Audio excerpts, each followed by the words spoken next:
Hi guys. I have so much to say about this portable washer that I'm not sure where to begin.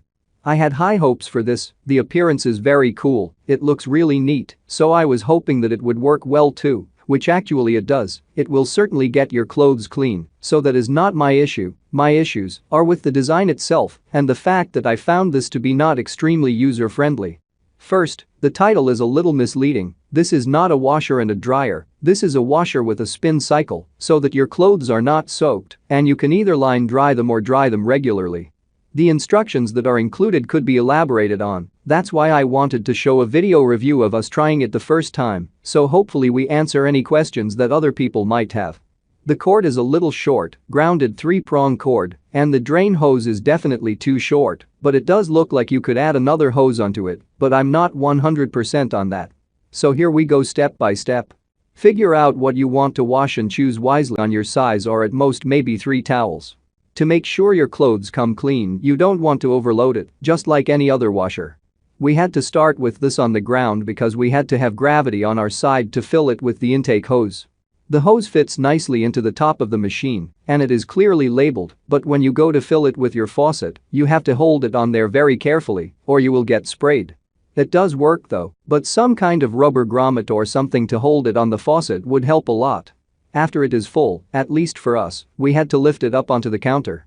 I did this instead of my husband because I wanted to see how heavy it was. It was as heavy to me as a very full laundry basket of wet clothes. Mind you, we only had 1 shirt and 1 towel in there. Once lifted onto the counter and the detergent is in, which is a complete guessing game by the way, you are ready to go. We decided to run the drain hose under the machine to hold it in place so it could drain into our sink. The agitator works very well, this is where the machine shines. It smelled great and were noticeable cleaner. Next, you have to drain the machine, which you do by turning the dial to drain, and this is just a gravity drain. After that you move the clothes over to the spin side, they are going to be heavy and wet. The spin side is smaller than the washing side, and there is a cover that we decided you just put on top of the clothes because the instructions don't really tell you. When you do the spin cycle it will shake like crazy, just like most washing machines. It will also drain while working, so make sure your hose in place. You are supposed to add clean water during this part, but we couldn't because our intake hose was up high and the faucet was down low.